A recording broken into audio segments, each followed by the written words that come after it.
আসছি পরবর্তী খবরে। বাঁকুড়ায় বেহাল জলের ট্যাঙ্ক, যে কোনো সময় ভেঙে পড়ার ভয়। অভিযোগ, বেহাল দুটি ট্যাঙ্ক ভাঙতে গড়িমসি করছে বিষ্ণুপুর পুরসভা, আর এতেই আতঙ্কে রয়েছেন স্থানীয়রা।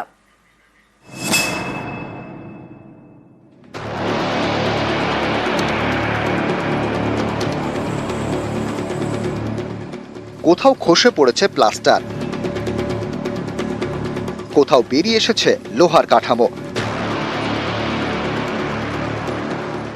বাঁকুড়ার বিষ্ণুপুরে এমনই হাল দুটি জলের ট্যাঙ্কের।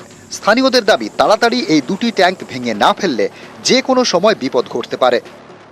ট্যাঙ্কিটা ভাঙা অবস্থায় পড়ে আছে, যে কোনো মুহূর্তে দুর্ঘটনা ঘটতে পারে। আমরা খুব ভয়ঙ্করই বাস করছি এখানে, জল ভরা হয় ও কিন্তু যে কোনো টাইম ধসে যেতে পারে। ট্যাঙ্কির অবস্থা খারাপ, খুব এনি টাইম পড়ে যেতে পারে। সিমেন্ট গুলো পড়ছে, সিমেন্টের পাথর গুলো ভয় লাগে যে ট্যাঙ্কি যখন তখন উল্টে যেতে পারে। তো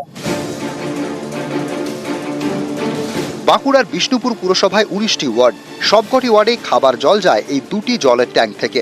একটি পুরসভা অফিসের কাছে আর একটি কুমারী টাকিতে।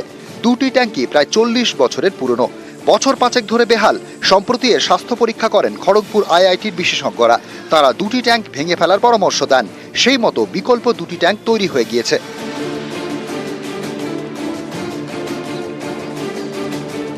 বিকল্প ট্যাঙ্ক তৈরি, কিন্তু তা সত্ত্বেও বেহাল একটি ট্যাঙ্ক ব্যবহার করা হচ্ছে, আর একটি এমনিই দাঁড়িয়ে রয়েছে। স্থানীয়দের অভিযোগ, ভগ্নপ্রায় এই দুটি ট্যাঙ্ক ভাঙতে অযথা দেরি করছে পুরসভা। যে কোনো দিন ট্যাঙ্ক দুটি ভেঙে পড়তে পারে, সেরকম হলে কিন্তু মহা বিপদ। ওটা ভেঙে দেওয়া উচিত।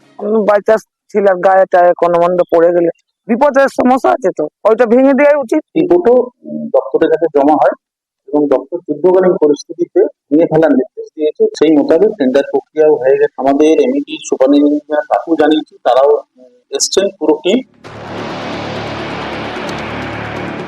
বাঁকুড়া থেকে দেবব্রত মণ্ডল, নিউজ 18 বাংলা।